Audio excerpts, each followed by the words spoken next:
There exists a part of the internet where nothing lasts and no one is held accountable. A place known as 4chan.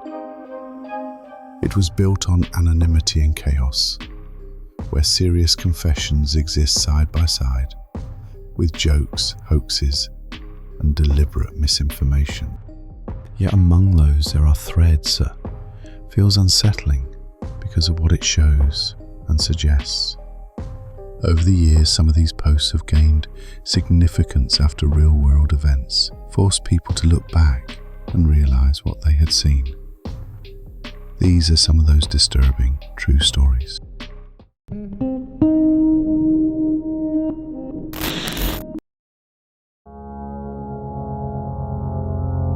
In December of 2007, the West Roads Mall in Omaha, Nebraska, was like any other large shopping center during the holiday season. People were shopping for gifts, employees were working long shifts, and nothing about the day suggested that it would soon become one of the deadliest mass shootings in Nebraska's history. At the same time, far away from the mall itself, an anonymous message appeared on 4chan. Later today, I'm going to bring my rifle to Von Moore department store at the West Roads Mall, Omaha in Nebraska, to try to beat Cho's high score. I'm going to go out in style.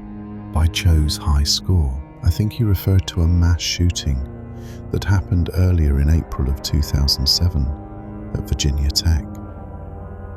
The shooter was Seung Hui Cho, and he unalived 32 people and wounded at least 17 others in what would be later called the deadliest school shooting in US history. By that reference, OP was trying to unalive more than 32 people with his rifle at the department store. Later that same day, a Robert Hawkins entered the Von Moore department store inside West Roads Mall and opened fire, unaliving 8 people and injuring 5 people before he turned the weapon on himself and died. Hi, Mom, it's me. I just wanted to let you know that I loved you. I'm sorry for everything. I'll see you later. Bye. It was revealed that before the shooting happened, he made a call to his mother and left a death note for his family and his friends. I'm so sorry for what I've put you through. I never meant to hurt all of you so much, and I don't blame any one of you for disowning me. I just can't be a burden to you and my friends any longer. You are all better off without me. I'm so sorry for this. I've just snapped. I can't take this meaningless existence anymore. I've been a constant disappointment, and that trend would have only continued. Just remember the good times we had together. And for his friends, he left saying, to all of my friends, I'm so sorry for all I've done to you and put you through. I've been a piece of shit my entire life. It seems this is my only option. I know everyone will remember me as some sort of monster, but please understand that I just don't want to be a burden on the ones that I care for my entire life. Turns out the downward spiral of Robert Hawkins began when he was kicked out of his family's house, fired from his job at McDonald's, and had recently broken up with his girlfriend. Something finally snapped in him, and a tragedy unfolded at the department store.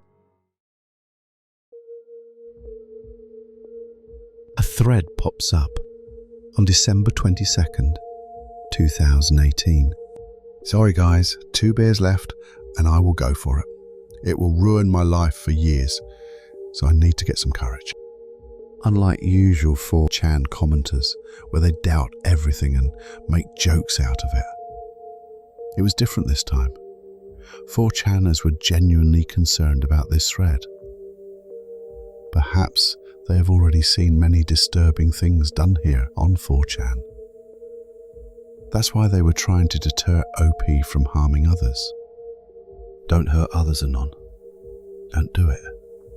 Just drink a few more beers, watch some videos, and fall asleep. Go for what? Don't ruin your life, bro. Do some good shit for yourself. However, this didn't have any effect on him. He goes on to say, I'm going to kill my abusive father. Just need to make sure he dies. Waiting for him to fall asleep. Then OP goes on to respond to some things on the thread. How will you unalive him? I'm going to hit him in the head with a fire extinguisher and then strangle him.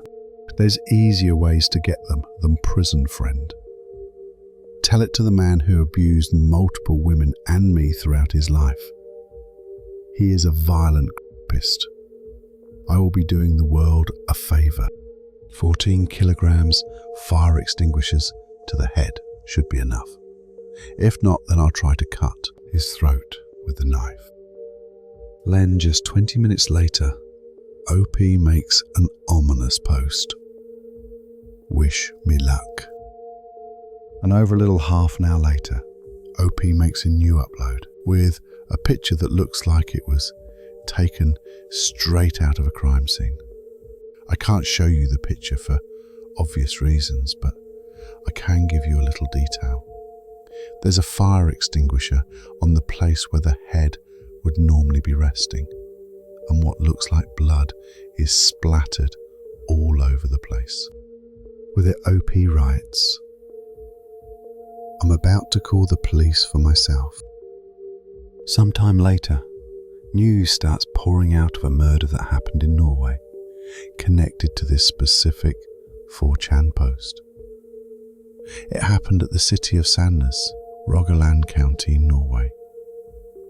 At the end, cops were called to the house and arrested OP. In 2007, a strange thread appears on Bboard saying, if I took a skull from the catacombs, do you think I could get it back to the States no problem? I'm thinking, if it's in my luggage, they won't think twice. Catacombs are a historical burial site, and it is completely illegal to take out anything out of it, let alone a skull. But OP seems to be trying to do exactly that. Even other people were saying that it's messed up that OP was destroying history.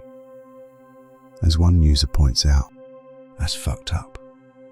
Those catacombs are full of history and importance to many people. You're desecrating a sacred site. I know this is B and we're not supposed to have morals, but that's low.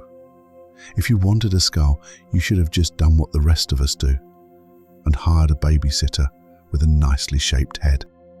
Regardless of what others were saying, OP took out the skull and brought it back with him to the US. OP then posts a picture of a skull with a timestamp to prove he does have it. Later on, OP adds another picture showing himself while his face is covered by another timestamp with a skull on his shoulder. Now it's fair to say that with these, OP did prove that he has the skull with him. However, what makes this thread so disturbing and creepy is what follows. Users on 4chan were demanding he put his part in the skull to finally prove the authenticity of the story. No one thought OP would actually do it.